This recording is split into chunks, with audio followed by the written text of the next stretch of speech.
भाग्यविधाता भाग 4. टॅक्सी ड्रायव्हरने आरोहीला सांगितलेल्या पत्त्यावर सोडवलं. तिने पुन्हा एकदा ॲड्रेस पाहिला. ज्या बिल्डिंगमध्ये तिला जायचं होतं ती समोर होती. ती 10 मजली इमारत अतिशय जुनाट पद्धतीची होती आणि आजूबाजूचा एरिया पण म्हणावा तसा चांगला वाटत नव्हता. पण मुंबईमध्ये असेच घरं असतात हे तिने कितीदा टीव्हीवर पाहिलं होतं. ती वरच्या मजल्यावर आली व दरवाजावर टकटक केली. तसा काही वेळाने एका मुलीने दरवाजा उघडला. तिला पाहून आरोहीची नजर आपोआप खाली गेली, कारण तिने अगदी मांड्यांच्या वरती शर्ट आणि क्रॉप टॉप घातला होता. "तू आरोही आहे ना?" जयाने विचारलं. "हो," आरोही दबकत म्हणाली. "आतमध्ये ये. मी जया आहे, प्रियंकाच्या मामाची मुलगी." तिने आपली ओळख करून दिली. तसा आरोहीच्या जीवात जीव आला. जया राहत होती तो 1 BHK फ्लॅट होता, ज्या ठिकाणी एकही वस्तू जाग्यावर ठेवली नव्हती. किचनमध्ये पण भरपूर पसारा दिसत होता, जे आरोही पाहत होती. हॅलो, काय पाहत आहेस? ये मुंबई है मेरी जान. इथे तुला असाच नजारा पाहायला मिळणार. इथे ज्याने त्याने आपापली कामं करायची, नाही जमली तर सोडून द्यायची." जया तिच्यासाठी पाणी घेऊन आली. पाणी पिल्यानंतर आरोहीला बरं वाटलं. "आता एक मोठा श्वास घे आणि मुंबईची हवा शरीरात भरून घे, म्हणजे जगायला सोपं जाईल." जया बेधडक बोलणारी होती, जे मुंबईने तिला शिकवलं होतं. बेडरूममधून एक मुलगी बाहेर आली. दिसायला अगदी गोरीपान, केसांच्या लालभडक छटा आणि अंगावर जागोजागी टॅटू कोरले होते. तिने पण तसेच कपडे घातले होते. "ये कोण है?" त्या मुलीने विचारलं. "ये मेरी कजिन की बेस्ट फ्रेंड है, काम की तलाश में आई है," जयाने सांगितलं. "दिखने में तो सुंदर है. इसे मैं अपने साथ ले जाती हूँ. मेरे पास बहुत काम है," जुलिया हसत म्हणाली. "स्टॉप इट जुलिया, ती चांगल्या घरातील मुलगी आहे." जयाने तिला दटावलं. "आपण पण चांगल्या घरातल्या होतो, लक्षात आहे ना?" जुलिया म्हणाली. जयाला आपली चूक लक्षात आली. "हे बघ आरोही, या फ्लॅटवर राहण्यासाठी प्रत्येक मुलीला 10,000 रुपये रेंट द्यावं लागतं. खाण्यापिण्याचा खर्च आपण आपला करायचा. एक वेळ मी तुझं खाण्याचं पाहील, पण रेंट तुलाच द्यावं लागेल," जयाने सांगितलं. "माझं ग्रॅज्युएशन झालं आहे. मी कुठेही जॉब करेल," आरोही म्हणाली. तशा दोघीही मोठमोठ्याने हसायला लागल्या. "तुझ्या माहितीसाठी सांगते, माझं MBA झालं आहे, तेही फर्स्ट क्लासमध्ये. पण या शहरामध्ये आपली डिग्री फक्त कागदाचा साधा तुकडा आहे, ज्यामध्ये चणे फुटाणे विकले जातात. म्हणून मिळेल ते काम करायचं आणि मुंबईच्या प्रवाहासोबत जगायला शिकायचं, तरच तुझा निभाव लागेल. नाहीतर बोऱ्या बिस्तारा घ्यायचा आणि खिसकायचं." जयाचं बोलणं ऐकून तिला भीती वाटत होती. इथे येऊन आपण चूक तर केली नाही ना? पण खंडूसोबत लग्न करून नरक यातना भोगण्यापेक्षा हे आयुष्य कितीतरी पटीने चांगलं होतं. दरवाजावर जोरजोरात धडका बसल्या. तसा जयाने दरवाजा उघडला. "क्या है आंटी, इतना शोर क्यों मचा रहे हो?" जयाने विचारलं. "यहाँ एक लड़की आई है. किधर है वो?" 60च्या आसपास असलेली जाडजूड आंटी आपला गाऊन सावरत आत आली आणि आरोहीला वरून खाली निहाळू लागली. "ये लड़की यहाँ रहने वाली है. इसका पैसा कौन देगा? चल निकाल पैसा," आंटी म्हणाली. "रुको आंटी, उसे सांस तो लेने दो. ये मेरी बहन है, यहाँ पे काम करने के लिए आई है. जैसे उसको काम मिलेगा वो आपका पैसा दे देगी," जया म्हणाली. "7 दिन के अंदर मुझे पैसा चाहिए, नहीं तो इसको बाहर फेक दूंगी," आंटी म्हणाली आणि निघून गेली. हा प्रकार पाहून आरोही घाबरली होती. "ऐकलं ना, हेच कारण होतं, म्हणून मी तुला समजावत होते. मी काही ठिकाणी तुझ्या जॉबविषयी विचारलं आहे. तुझं काम होऊन जाईल. तुला भूक लागली असेल ना? मी तुझ्यासाठी काहीतरी ऑर्डर करते. जयाने तिच्यासाठी जेवणाचे पार्सल मागवले. जया बोलायला उद्धट असली तरी मनाने प्रेमळ होती, जे प्रियंकाने तिला आधीच सांगितलं होतं. आरोहीने जेवण केलं. प्रवासामुळे आरोही खूप दमली होती, म्हणून तिने जमिनीवर चादर अंथरली आणि डोळे मिटून घेतले. तिला लगेच गाढ झोप लागली. जयाने तिच्या निरागस चेहऱ्याकडे पाहिलं आणि तिचे डोळे भरून आले. क्या हुआ, रो क्यों रही है? जुलियाने विचारलं. तुला आठवतं का गं, मी पण कितीतरी स्वप्न उराशी बाळगून मुंबईमध्ये आले होते, पण शेवटी माझ्या वाट्याला काय आलं? माझी देवाकडे एकच प्रार्थना आहे की या पोरीच्या वाट्याला असं काहीही यायला नको. बिचारी अनाथ आहे. जया डोळे पुसत म्हणाली. देवाने आयुष्य दिलं आहे, जगायला तर हवं ना. जीना इसी का नाम है. आणि प्रत्येकाचे नशीब आपल्यासारखं नसतं. असं पण होऊ शकतं की देवाने तिच्यासाठी काहीतरी चांगलं योजलं असेल. जुलिया तिचा निरागस चेहरा पाहत म्हणाली. आता पुढे आरोहीचं नशीब तिला कुठे घेऊन जातं हे त्या विधात्याला माहीत, ज्याने तिचं भाग्य लिहिलं होतं.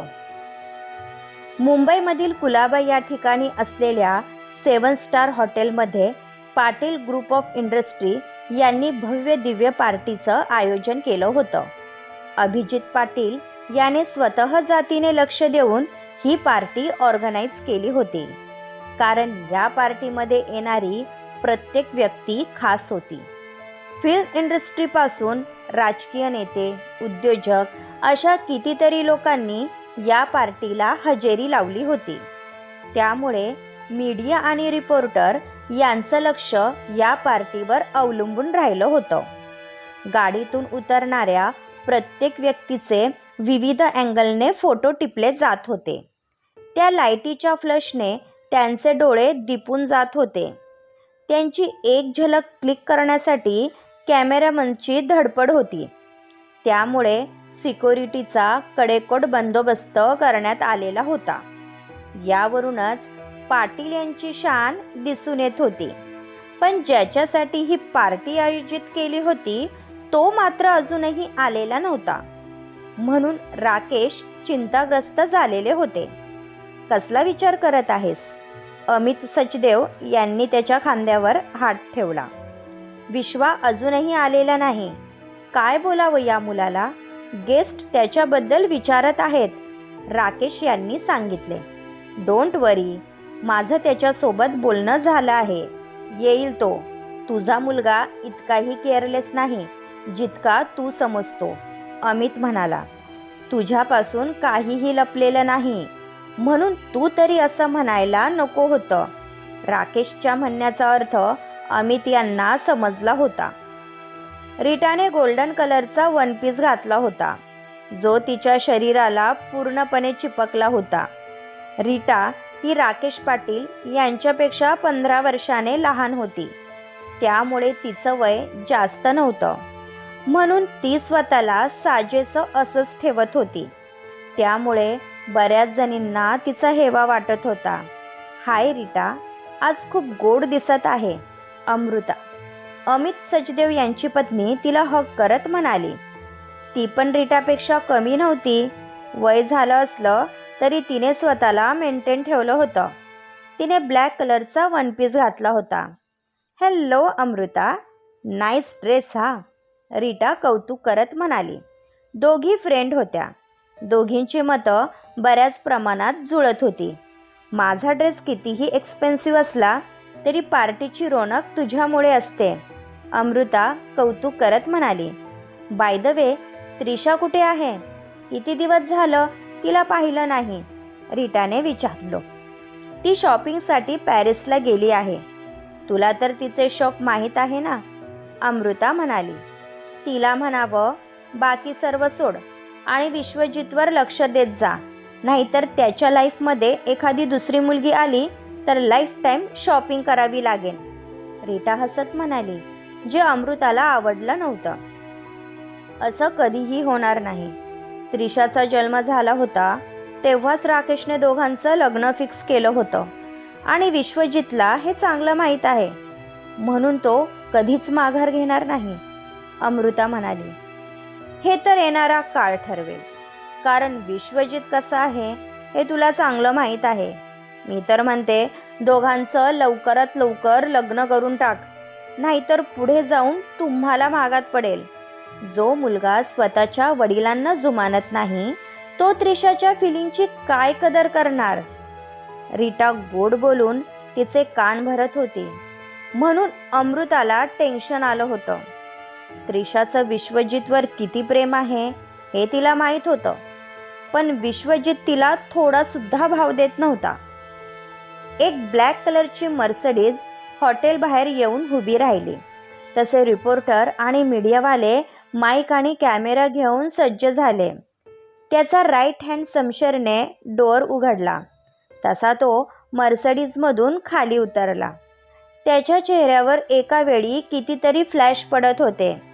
त्याच्या सिक्युरिटीसाठी गेटपासून ते पार्टी हॉलपर्यंत कितीतरी बॉडीगार्ड त्याच्या दोन्ही बाजूला उभे होते, जेणेकरून कोणीही त्याच्यापर्यंत पोहोचायला नको. त्याने आपला ब्लू कलरचा एक्सपेन्सिव्ह सूट एकसारखा केला आणि आतमध्ये जाण्यासाठी निघाला.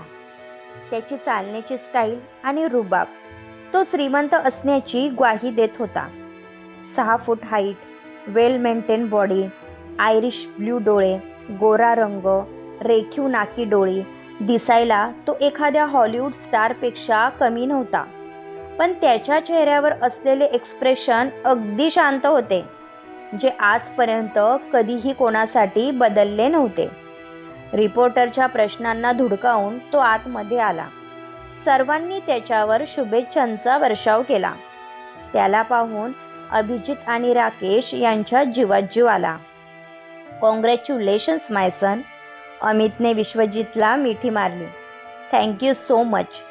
तुमचा गायडन्स होता म्हणून हे कॉन्ट्रॅक्ट आपल्याला मिळालं. विश्वजित त्यांना आपल्या वडिलांपेक्षा जास्त मानत होता. तुझ्या कंपनीमध्ये मी 20% पार्टनर आहे, म्हणून यामध्ये माझा पण स्वार्थ आहे, अमित म्हणाला. तसा तो हसला. कॉंग्रॅच्युलेशन्स बेटा, राकेशने हात पुढे केला. कसेही असले तरी ते विश्वजितचे पिता होते, जे विश्वजित नकारू शकत नव्हता, म्हणून त्याने आपल्या वडिलांना मिठी मारली. राकेश यांना भरून आलं. हॅलो सन, कॉंग्रॅच्युलेशन्स. आपल्या आईच्या शुभेच्छांचा स्वीकार नाही करणार? रीटाने हात पुढे केला. तशा विश्वजितच्या कपाळावर आठ्या पडल्या. त्याने एक नजर आपल्या वडिलांकडे पाहिलं. Rita, don't create scene, Rakesh म्हणाले. म्हणून ती पाय आपटत निघून गेली. कॉंग्रॅच्युलेशन्स बेटा, अशीच प्रगती करत राहा, अमृताने शुभेच्छा दिल्या. थँक्यू आंटी, विश्वजितने तिला साईड हग केलं. आजकाल मी पाहते विश्वा, तू स्वतःच्या दुनियेमध्ये व्यस्त असतो. त्रिशा तुझ्यासाठी झुरत असते, त्याचे तुला काहीच वाटत नाही का? पैसा हा कधी पण कमवता येतो. यावेळी तुम्ही दोघांनी आपले रिलेशन मेंटेन करायला हवे, अमृता म्हणाली. मी 30 वर्षाचा झालो आहे. माझी मस्ती करायचं वय राहिलं नाही. उलट तुम्हाला अभिमान वाटायला हवा की मी स्वतःच्या पायावर उभा आहे, विश्वजित म्हणाला आणि बाकी गेस्टसोबत बोलण्यामध्ये बिझी झाला. विश्वजितची लक्षणं मला ठीक दिसत नाही. तुम्ही लवकरात लवकर लग्नाची डेट फिक्स करा. काहीही झालं तरी त्रिशा आणि विश्वजितचं लग्न व्हायला हवं, अमृता आपल्या पतीला म्हणाली. रिलॅक्स अमृता, कोणत्याही गोष्टीची वेळ असते. आपण पार्टीसाठी आलेलो आहोत, अमित म्हणाले. तू नेहमीच मला आणि माझ्या मुलीला दुय्यम स्थान दिलं आहे. हेच कारण होतं ना, म्हणून तू आम्हाला सोडून तिच्यासोबत? अमृता पुढे काही बोलणार, अमितने तिच्याकडे पाहून जळजळीत कटाक्ष टाकला आणि निघून गेले. आपण उगाच हा विषय काढला याचा अमृताला पश्चाताप झाला होता. विश्वजितला पार्टी कधीच आवडली नाही. गेस्ट जेवण करण्यासाठी निघून गेले होते. तो गॅलरीमध्ये आला व सिगरेट शिलगवली. तुम्ही तर मला विसरून गेला आहात भाई. तुम्ही जेव्हा नसता तेव्हा कंपनीचा कारभार मला एकट्याला पाहावा लागतो. अभिजित म्हणाला. तुझा पेमेंट वाढवून देतो, मग तर झालं. विश्वजित म्हणाला. तसा तो हसला.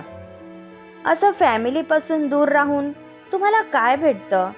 ते आपले डॅड आहे आणि त्यांनी आपली जबाबदारी कधीच नाकारली नाही. या वयात त्यांना तुमची गरज आहे. अभिजित त्याला समजवण्याचा प्रयत्न करत होता. मी त्यांना दोष देत नाही. मला एकांत आवडतो. विश्वजित खोटं बोलत आहे हे त्याने जाणले होते. यावेळी विश्वजितच्या मनामध्ये कितीतरी प्रश्नांचा कल्लोळ माजला होता. जशी तुमची इच्छा भाई. मला काळजी वाटते म्हणून मी म्हणालो. अभिजित जाण्यासाठी निघाला. जान्हवी कशी आहे? विश्वजितने विचारलं. नशीब तुमच्या लक्षात तरी आहे.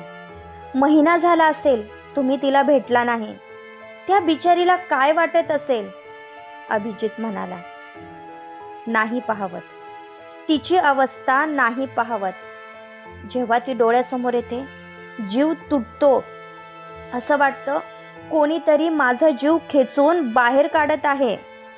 हेच कारण आहे मी घरी येत नाही. तुला नाही समजणार अभि. आधी आई आणि नंतर जान्हवी दोघी माझी कमजोरी होत्या, ज्या माझ्यापासून दूर गेल्या आहेत. विश्वजितच्या डोळ्यांमध्ये अश्रू पाहून अभिजितने आपल्या भावाला आलिंगन दिलं. दोघेही भाऊ एकमेकांच्या मिठीमध्ये आपलं दुःख कमी करत होते. राकेशने त्या दोघांचं बोलणं ऐकलं होतं म्हणून त्यांनाही वाईट वाटणं साहजिक होतं. त्यांचे पण डोळे पाणवले होते. पाटील यांच्याजवळ पैसा, प्रतिष्ठा, मान, सन्मान सर्व काही होतं, पण सुख, शांती आणि प्रेम हे मात्र नव्हते. आणि त्यामुळे घरामध्ये कोणीही सुखी नव्हते. कोण आहे ही जान्हवी, जिचे नाव निघताच विश्वजितचे डोळे भरून आले? हे जाणून घेण्यासाठी ऐकत रहा भाग्यविधाता. एक पाऊल स्वप्नांच्या पलीकडे.